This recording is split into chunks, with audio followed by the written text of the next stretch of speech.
Hello, ladies and gentlemen. Welcome to Below the Line, the show about how movies are made. My name is Andres Ramirez, and I'm very happy to be here with my good friend and co host, Mr. Stag Houston Scott. How are you, man? Hey, doing pretty good today, man. Just another day in paradise, working on films, just recovering slowly. For those who don't know, I had a surgery on Wednesday. I had to remove a benign tumor, a lipoma, from my side. So I'm healing up slowly and surely, and yeah, happy to be moving around. Hey, at least you got the movies to make you feel better, right? Although, I guess today was a sad day for you as a gamer because the GTA game, GTA 6, got delayed again for Yeah. like the 12th time by now. Like that game will never release. Yeah, I sort of feel it's been like what, two generations almost without the GTA game. Yeah, well, I always say this. If you are looking to get me a birthday gift next year, it comes really just a week after my birthday. So just a heads up, folks. Like GTA Hey, 6 would be an awesome birthday gift next. don't ask for What? that. It can still get delayed. It can still get delayed for fall 2029 or whatever. Oh man, I hope not. I hope not. Are you one of the conspiracy theorists that believes they delayed it because they want to release it on the Switch too?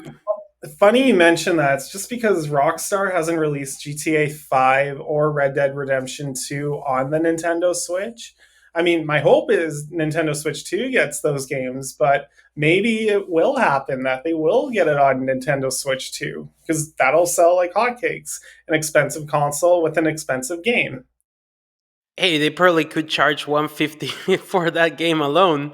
I mean, if Mario Kart is 90, might as well charge 150 USD for GTA 6 on the go, right? It's funny you mention like Mario Kart being 90 when in Canada it's $110 up here. Like that's what we have to pay. And that's not including taxes either. No, neither in the US. I think it's interesting, the gaming prices. It's just it sucks. When I saw the news, I also saw the meme, the "oh shit, here we go again" meme on my head, because it's like that game just keeps getting delayed, delayed, and delayed. I guess it must be very difficult to work on something when you know everybody in this plan is expecting so much out of it. If you know what I mean. Oh, absolutely. No, and I actually have some friends who work at Rockstar. Obviously, they are not prone to tell me why it got delayed, but I trust the product is going to be pretty fantastic, all things considered. So, I mean, I've been waiting this long. I can wait a little longer, is what I'm trying to say. I'm just trying to cope. That As, will come. as long as there aren't any golfing sequences, I think the game will be fine. If Or you know yoga, what I or mean. yoga. As long as there is no Joel in one, the game should be fine. Oh, Uh, that's what you're referencing. Oh, I yeah. thought you were referencing actual golf in GTA 5. No, I was referencing because The Last of Us Part 2 got leaked like 2 weeks before because a disgruntled employee on Naughty Dog because they overworked them and he leaked the game because of that. And that's what made people angry and really affected the sales and overall the launch process of The Last of Us Part 2. And in many ways, it changed the studio. I mean, Naughty Dog as a company, because for the most, since 2020, they've been living off the past. They haven't made a new game, and apparently their new game is going to be even more divisive because it's about faith and politics. So, Yeah, I have no desire to that game. Honestly, intergalactic, like that's just no, and fun no thank fact, the actress that plays the main character in that game is in The Last of Us Part 2. you. Oh, really? Yeah, she's one of Abby's sidekicks. She's the black woman that has no hair, even though they're in cold winter. She plays Nora. Yeah, Oh. she's the protagonist in Naughty Dog's next game. She was Um, also in Uncharted. I was just looking her up right now as the villain. she was also in You, the show, the Netflix show with the guy from Gilmore Girls. Is that Sean Patch? I don't know what his name is, but the one about the serial killer that kills every girl he falls in love with. I think she was in season 4 or whatever. Uh, so a lot of it's been a really couple of good weeks for movies. Were you able to watch Until Dawn last week? Yeah, I took a glimpse of it online. I didn't go and see it in theaters. No, I'm not saying I didn't pirate it. I was looking at just reviews and Metacritic and trailers. Yeah, it's not faithful to the game whatsoever. And I mean, just Have you I played the do game? want it to go. Yes, I have played the game, and I really Oh, like it because it is a choose your own adventure kind of story. it's like Telltale, right? Like The Walking Dead. Kind of. It's more interactive, like action adventure than Telltale was, where it was just kind of like Watching a stylized movie. stories. Yeah, yeah. Yeah, I Yeah. haven't played that one, but I played The Quarry from that studio, The and that I Quarry's great. really like that one because it felt like a homage to like Friday the 13th and all those classic movies. The But I'm Slack. really curious to play Until Dawn because I did watch the movie and it kind of make me want to play the game, but I'm waiting to finish Indiana Jones and the Great Circle before I buy Until Dawn because Okay.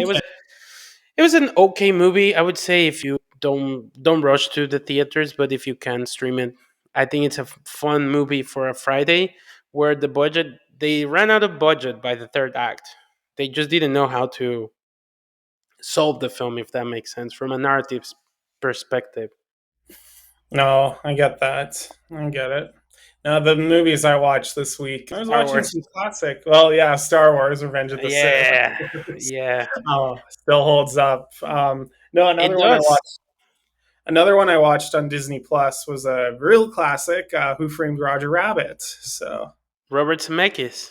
Back when he was Robert Zemeckis, not that he's not Robert Zemeckis, but you know what I mean. Like when he was like a James Cameron of our times, I suppose, in terms of visual effects and what he accomplished with the camera back in the day. yeah, Uh, that was a great movie. It yeah, is a great movie. it still is. Um, It's so fantastic. To give him credit, I did watch his last film, You, with Tom Hanks and Robin Wright. And honestly, if the movie came out like 10 or even 15 years ago, I think it would have got a lot more attention because it's not a bad premise. And really, I like the oh, idea that it's like one camera angle taking place in one location that, here you changes mean? over time. Or here, sorry, here. Yeah, Sorry, it's my an bad. okay movie. It's an okay movie. I think the problem with that movie is it lacked marketing and like they did a terrible job marketing the film because I remember watching it and I tried to get the graphic novel it's based on because I was curious to see how they approached that, because how close it was to the graphic novel, but it's impossible to get. Like I went to Indigo in Vancouver to the Golden Age comics store in Vancouver and they were like, "What?" Like I was asking for something that they just didn't know existed, and I thought that was pretty bad marketing, but like visually it's interesting and he still knows how to direct actors because the blocking is fantastic to keep the the performances engaging in essentially when there's no cutting. That must have been the easiest film to edit in the history of cinema. uh, maybe just one shot and just trying to make sure they match or digitally fix it. Yeah, going back to Star Wars before we head into our topic, man, what an experience. It made me sad to go back and watch Revenge of the Sith in the theaters because the film still holds up. That duel between Obi-Wan and Anakin at the end, fantastic. The choreography, and it made a lot of money in the box office, domestically at least. And it's crazy how people are still craving Star Wars, but not the bad Star Wars, which is Disney's. How was your experience watching that movie?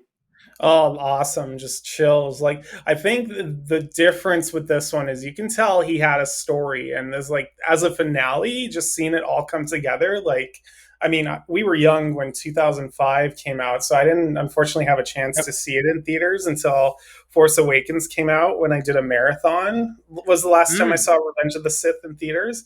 But just by itself, it's such a, like, man, if Disney released it today, I would say to myself, this is the Star Wars movie to check out. Like, yeah, it's got some issues. Like maybe some of the actors can, do another line or two, but just the visuals and like the storytelling and just the themes, like how it's like the anti Return of the Jedi, but there's like a sliver of hope at the end. Just no, it still holds up as my favorite Star Wars movie easily. Like technically the first three are better crafted films for like, the 70s and the 80s, but this one just I get the most enjoyment out of, and I could see like the writing was just the subtext and the layers is really, this is a very layered movie, and that's something I can't unfortunately say with any of the other Star Wars properties except maybe Last Jedi, but even then that was just someone Oof. else's take on the series that didn't pay off.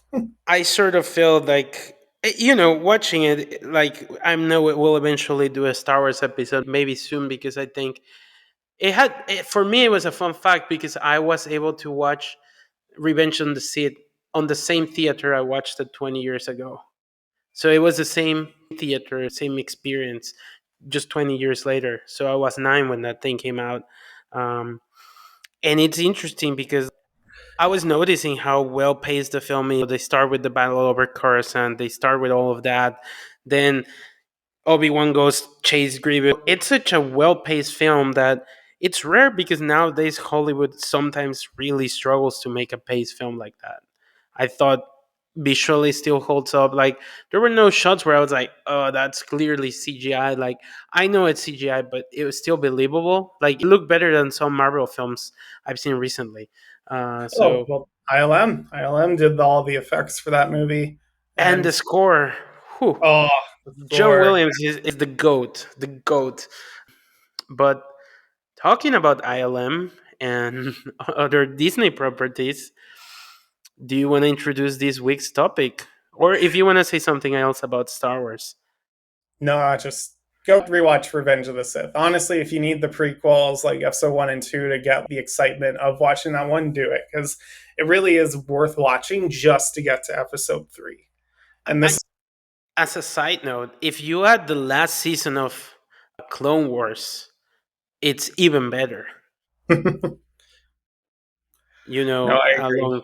Along those lines, because the last season of Clone Wars really ties into Revenge of the Sith, particularly Yeah. with Order 66. Um, but do you want to introduce this week's topic, Zach?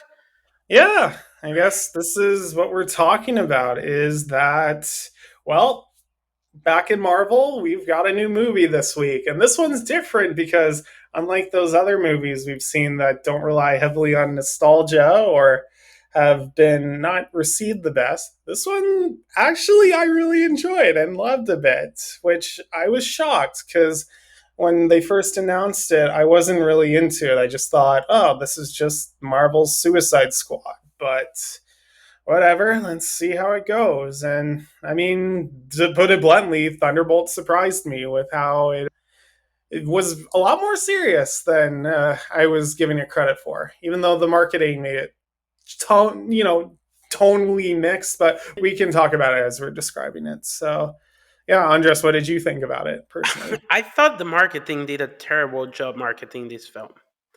Like the subtext of the film, because this is a film about mental health, about depression essentially, and anxiety and mental illness essentially. I thought the marketing did a terrible job marketing the film because it's not a film. It's not like the Suicide Squad, and it's funny how the marketing even screwed the film because they spoiled a character that dies in the first like 20 minutes of the film, if you know what I mean.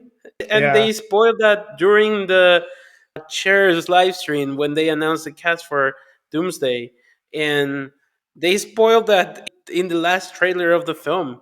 Like it's crazy how the marketing did a disservice to the film.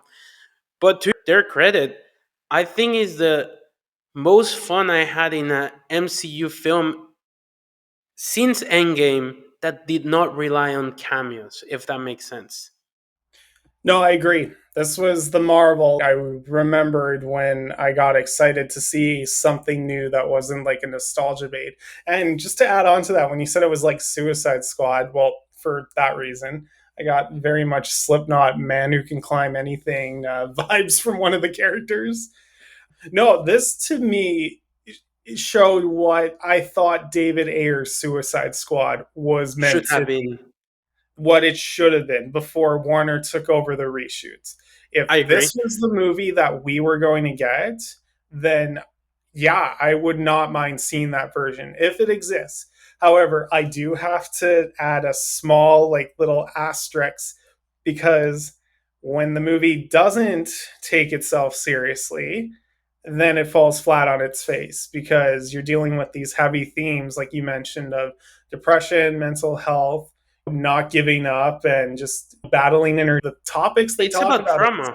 It's about Yeah, trauma. trauma and even battling addiction. I never thought we'd have a superhero movie, especially from Disney Marvel, that dealt with addiction like this. But when it did have to tell the jokes and when it did have to do that Marvel comedy that, is getting a little tired, that's when it fell flat on its face, in my opinion. I agree, but I do think the comedy worked better than the last, I guess, 10 Marvel movies, not counting Deadpool and Wolverine. Wolverine.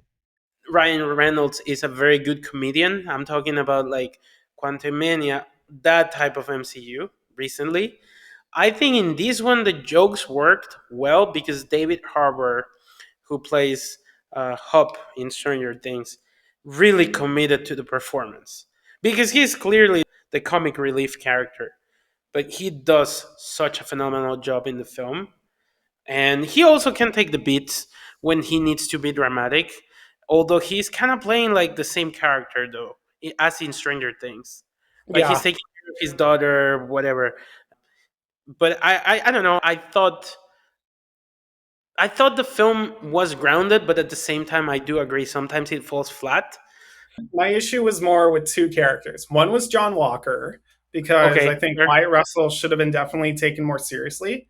And the second one, because she is a comedian actress and unfortunately is becoming my least favorite character in the series. I don't know about you, was Julia Louis Dreyfus, who's kind of supposed to be the Amanda Waller, Nick Fury of this team. And every time I've seen her, I just do not like her. I don't know what it is. It's not her performance. It's just this character is so surrounded by mystery and shadow that, I he clearly is not a good person like Waller, but they don't give us a reason as to why she does these bad things. And this is the movie that's supposed to be like, no, this is her defining moment. This is her basically being like, pulling the strings of everything. And by the end, I still don't understand why that is or why she's trying to cover herself without going into spoilers. So it Here, was a bit of an issue, in my opinion. I agree. Walker was great compared to his previous appearance in the MCU.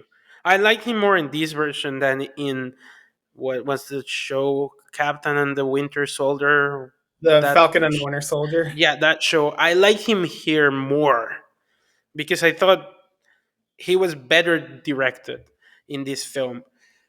Now the problem that I had is this felt like the first film in a series of films, so it felt like the first part of a trilogy between of these characters, and they sort of felt like, okay, we need to rush them so they're ready to fight Doomsday, to be in Doomsday. I don't know And if I you had a similar experience because they even mentioned the things that happen in Captain America 4, but at the same time it also feels so disconnected. Like there's a sequence in New York which is in the trailers. I was like, well, where is Kingpin's secret police if this is supposed to be New York? Like, why is Daredevil not helping them, or Spider-Man? I was like, in in which part of the MCU timeline is this taking place? If you know what I mean. Especially no, that part in New York where it sort of felt like they only could be in like a ranges of 2 blocks because they never leave like the station, the train station. They're literally in 34th Street and they don't move from 34th Street. So I thought New York also felt small, if that makes sense. no, it does, and I agree with you that it does feel like the end of a trilogy before it goes into the next Avengers movie. Because, yeah, I think outside of like Bucky Barnes, like Sebastian Stan, all these characters have only appeared like once, maybe twice in another film. Like, John Walker, he first appeared in Falcon And Winter like Soldier. This is his 5 years second ago. appearance. Yeah, Taskmaster. She appeared in Black Widow. That was again 5 years 5 years ago. She's back. God, who back. else? Red Guardian, same thing. Ghost. Like we haven't seen that character since Ant Man and the Wasp. Like, this is definitely C D level characters that they're trying to bring to the forefront to fight the next threat. And again, with the exception of Sebastian Stan, who's like the most Maybe interesting character Yelena. in the whole film. Yelena, yeah, honestly, kind of mixed on her personally. Likable enough, but just compared to the other characters, I don't really. We need to know more about her. And that was the thing, too, with Black Widow. We had movies that establish her. But Yelena, we only have the one. I don't know if she's meant to be part of Young Avengers now or if she's going to continue with Thunderbolts. I don't know. It's just stuff like that, really, I think, is Oh, just rushing okay. to get to the Doomsday. But go on. What were you saying? Okay, I think we need to talk spoilers. But Yeah. before we do that, I want to ask you two questions, and I'll answer those questions as I ask them. So, my first question and my first answer is, what rating would you give it? I personally would give it at 7.5, which is what it has on IMDb. And does it leave you excited for what it's to come in the MCU? Because I don't know if it's going to break even, but I think it has to make people excited for next year's Doomsday. Personally, it did. It sort of felt like a throwback to Marvel, but I don't know if it's enough to bring the normies back into Marvel. So you take the turn, and then you introduces the spoilers. You start that discussion, my friend. Okay. I give it an 8. Actually, I'd lean towards a 9. I just really love how it explored the themes. Again, if it wasn't for the comedy, if it just played it straight, this would be like up there with Winter Soldier or Black Panther in terms of like, oh, this is one of my favorite Marvel movies. Like it takes itself very seriously. And I mean, yes, it's unfortunately did have to rush, but it was nice to see a film that looked like a film again. The way it was shot, even the action scenes, them in the desert, them in New York, them fighting amongst one another. Like we've been so bombarded with the CGI of Marvel. It was Yeah. nice to see something very practical, something like, oh wow, this is a really cool stunt that they did. Like I think one of the YouTube videos even showed Florence Pugh jumping off the second tallest building. So like to me that's what I missed most about Marvel, like was the surprise factor and getting the excitement of it. I do like these characters. It did make me want to see them again in Doomsday, and I can't wait to see how they're going to interact with everybody else and hopefully offer a conclusion to their story. um Or more setups, I yeah, guess. or more setup, which I mean they still have a lot more setup to get through. um yeah, I guess. Yeah, you want me to take off the. You do it. You start the conversation. Well, I guess first off, no big shocker here. Taskmaster is no longer part of the Thunderbolts For because, now, for now, yeah, I guess. the multiverse can bring her back. But do we want her back? I mean, even in Black Widow, I just the way they butchered that character is not. Well, that was gender swapped. It wasn't even the gender swapped. It was just more like if you read the comics or even know anything about Taskmaster, this is like one of the best Villain. fighters and most adaptable, like the Deathstroke of Marvel. And just to see them like reduce this character to a joke, and honestly, I don't know if it was shock value. I got very much Slipknot from Suicide Squad vibes, and even the marketing didn't do this character justice. But yeah. Well, if you paid attention, you knew they were going to die. Oh yeah. Because there was that shot in the trailer when they're in the elevator and Taskmaster is not there. So leaves the team where she's dead, and they spoil that in the trailer, which is kind of funny. But yeah, uh, keep going if you want to. Yeah. Honestly, I didn't talk about my favorite character to the film because I wanted to save him for spoilers. Sounds. Sentry, Bill Pullman. Oh, Wow. Bob. Not Bill Pullman, sorry, Lewis Pullman. Just such a great character. Like, oh man, this is like I remember they did a character like this in Eternals and just was not well developed. This is the kind of like character I was hoping that would be. I mean, yeah, he's probably a little similar to Adam Warlock, but no, just the way they delve deep into his psyche and just like his mental stability and trauma, just especially the ending when he becomes the void and it's just like taking all the people, like that's a very shocking moment in the movie. He's just That was pretty this dark for Marvel. Marvel, it was pretty dark. Yeah. Did you knew the character before? Because I don't know who he was. Like, Sentry. was it? Yeah, was it faithful to the comics? Pretty faithful, yeah. Definitely. I mean, the name. I think they were just paying tribute to the Top Gun because it's the same guy who played Bob in that movie. Yeah, I But think Paramount just released like a trailer. No, they released the scene when they ask his name on Top Gun Maverick, and he says Bob, and Paramount just labeled it our Bob. So they're marketing Top Gun Maverick, which I guess it's fair because it's also the summer of Tom Cruise later on. So so that was your favorite character, really? yeah, I mean, then it was Bucky because I mean, finally, just to see this guy become a leader. Like, I know technically they were building up Yelena to be the leader of this team, but I don't know. To me, Bucky was like the one that was like, the one doing all of the tasks and kind of leading the team, making sure, keeping everyone straight faced and serious. So That's interesting because to me he felt the most underdeveloped character. that's because he was the most developed of the team when you understand his backstory to lead all these other characters. I know, but like I thought all he does in the film is trying to convince Mel, the secretary of Dreyfus' character, to betray her, and he kind of shows up and does something, and he's part of the action, but I thought he was very underutilized. Like I thought Yelena was the heart of the film, but to me, my favorite aspect of the film was her relationship with Bob because she is the one that can calm him down when he's the boy, which is Yeah. kind of similar to Natasha and Hulk in a Hmm. way. I don't No, know if that's a good point. they're paying tribute and they might fall in love, but I'm curious to see how they help him be the Void or be Sentry because he's going to be in Doomsday. And at the end, he says, "Well, I cannot do anything unless I let my darkness come in." So I guess they haven't taken him to take antidepressants or something. Yeah, I can't believe they delved into his meth addiction too. Like that's never thought I'd see meth in a Disney film. So that's Well, yeah, something. yeah, he was a meth addict, right? Yeah. Yeah. So for me, my favorite character was Yelena, but in context on that relationship with Bob, and then it was the Red Guardian.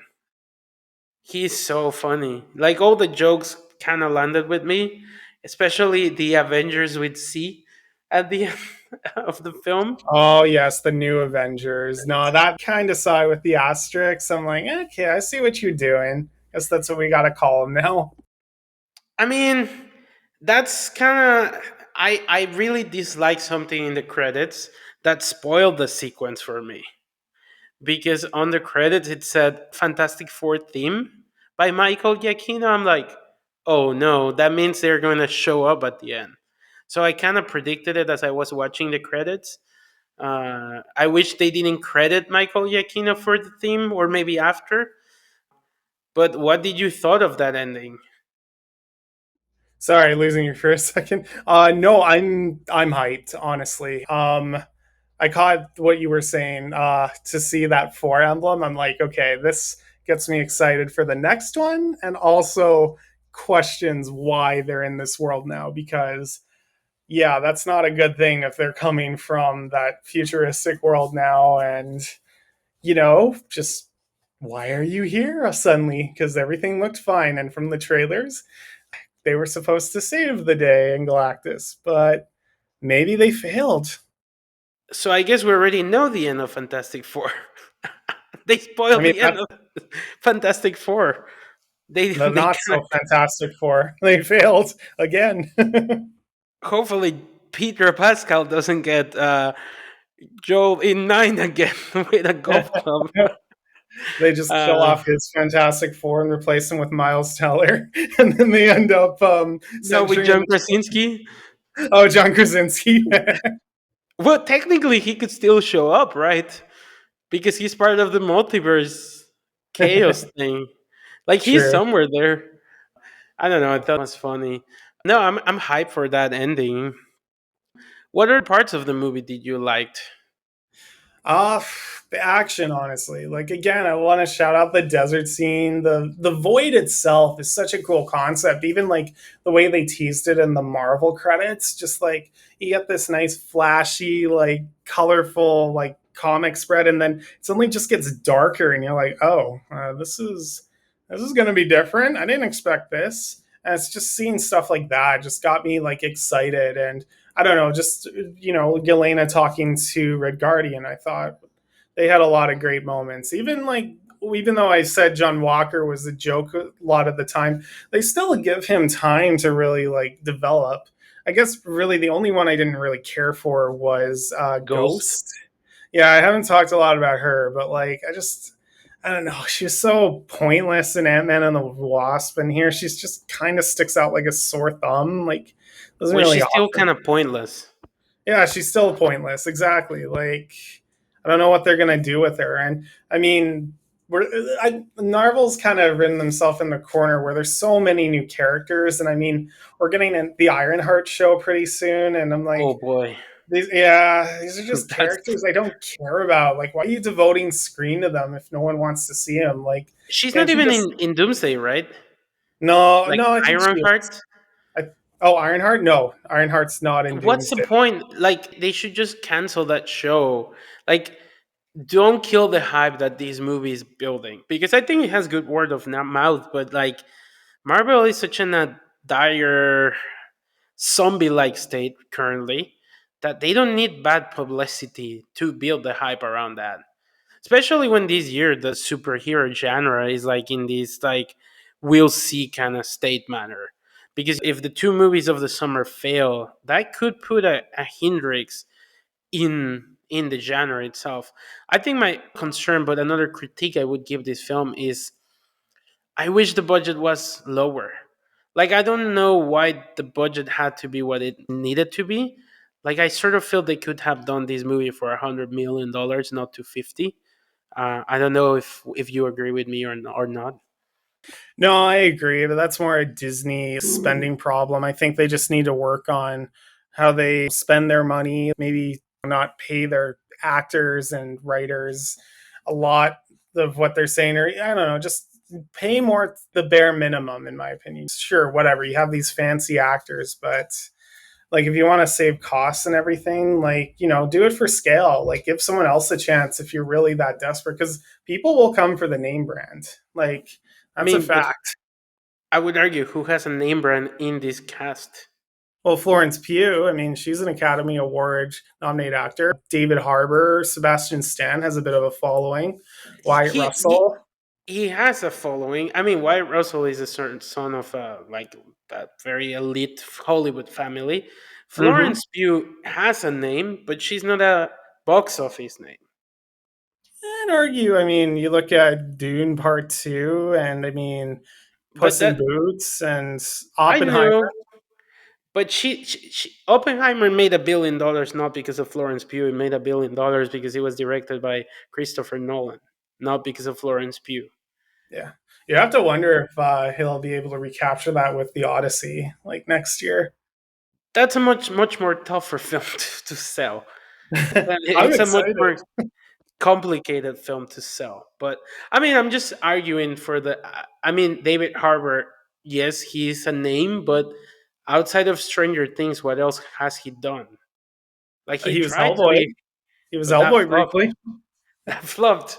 So I don't know. I don't know if like these actors are box office draws.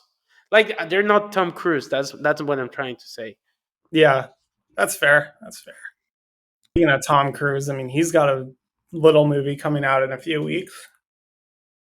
Is it competing with Lilo and Stitch? Yes, it is competing with Lilo and Stitch. Poor Tom Cruise, he can never get a break.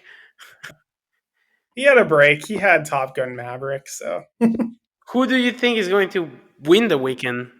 oh, Lilo Lilo? and Stitch. Lilo and Stitch Oof. easily. When is Karate Kid Legends premiering in Canada? End of the month, May 30th. That's interesting because I believe here in Mexico it's premiering next week. Oh, really? I've seen like two different, like all the posters in the movie theater say May 8th. The app Oh, says May 8th, but the trailer says May 29th. So I'm like, okay, which one is a truthful one? I guess I'll find out next weekend. But I don't know. That movie seems like it could either be a massive success or it could be a massive flop. I mean, we'll see. I mean, it depends on people's love of Cobra Kai. I know its last season didn't pull the numbers Netflix wanted, but I mean, you But it never was know. good. It Oh was yeah, no, good. I loved it. I thought Cobra Kai stuck the landing. But the thing is, this has nothing to do with Cobra Kai. It's not made by the same people. Apparently, the writers didn't talk to the showrunners of Cobra Kai. So it's like, I guess it is connected because they acknowledge uh, Sensei LaRusso is married, but his wife is not in the film. I don't know. It could be hit or miss because I think the reason the franchise is alive is because of Cobra Kai, not because of Jackie Chan. Yeah, no, it was interesting. I mean, we can talk about that when the movie comes out. Maybe do a Karate Kid retrospective, but yeah, it was interesting. They decided to combine the two movies when it was touted as a remake initially, into like, no, it's the same universe, but he was in Japan at the time, and now Daniel Larusso is coming to Japan to team up with. What's New York? Pardon? It's New York. Oh, New York. Sorry, I thought Yeah, they were going to Japan. no, it's New York. I mean, but he was in Hong Kong, Jackie Chan. Well, that movie should have been called Kung Fu Kid because it was Yeah, not karate. it's key value. I wonder if Will Smith's son will come back eventually. Yeah, he makes a cameo at the end. I was the Karate Kid. No, I was the Kung Fu Kid. No, because like, what has his career looked like since he made that movie? I I mean, he mean, did After Earth or he that just does music now. That's what he does. well, yeah, because his acting career kind of failed. He did that M Night Shyamalan movie with his dad. What was it? Oh, After After Earth. Yeah, Earth. that's pretty bad. Yeah. But going back to Marvel, do you think now that we can talk spoilers, one of my favorite sequences was the bunker sequence. I thought they really set it up well there, and the banter. I did like Sentry, but I wish we had seen him more. Although that sequence was really good. But didn't you felt he was a little bit like Homelander from The Boys? A bit if Homelander was written a little bit more mature, because I mean, Homelander is a different character in a sense where he's just a little boy trapped in a grown man's body. Or, sorry, not a little boy, a teen boy who's driven by insecurities. And this is a guy who's literally like can't control Depressed. himself. He's like a lab testing rats and battling himself in a sense, like his Yeah. trauma and his addiction. And who is the real him? Is it Void, is it Sentry, or is it Bob? You never really know. Did you catch the name of the company? The name of the company? Yeah, the one that Valentina makes in New York, in the old Avengers Tower. No, I didn't. It was Oxcorp, Ah, Oscorp. Okay. but it was instead of Oscorp, Ox, like OX. I wonder if they're setting up Norman Oscorp coming into the MCU again, because like he technically came to the MCU. As long as they don't do what they did with him in the Friendly Neighborhood Spider-Man show, I will be okay. Did you watch that show? Yeah, I did. I saw a couple episodes. Is it as Not my. bad as people say? No, I have a theory honestly about that show. I think originally it was supposed to be the Miles Morales animated show, but then the Spider-Verse movies became so popular that they're like, "Oh crap, well, I mean, let's just make it Peter Parker, but let's change things up, because a lot of these characters are based in Miles Morales' story comics. The plot lines are very similar. I mean, I'm not saying it's diverse for the sake of being diverse, but it's a very different take on Spider-Man that I know people applauded, but me, I just between Was that garbage animation, wasn't it did not supposed click to be with a me. prequel to Tom Holland's Spider-Man? Yeah, I think they talked about that too, but maybe they just were like, "Oh, we should stay away from that because it's so different." Yeah. Honestly, I have a theory it's the Miles Morales show and that it was meant to be the Tom Holland prequel show, but they're like, nah, let's just make it some old multiverse, its own thing. No one's going to care. Well, nobody cared. Nobody watched it. Are you watching Andor? I need to catch up with Andor. Yeah, we could probably talk about that next week, actually. Oh no, am I supposed to watch raping Star Wars now? Oh, goodness. You know Yeah, about that, right? I do. And I think that's why we should talk about it because I think that's worth discussing. Because, yeah, I never expected Star Wars to get that dark.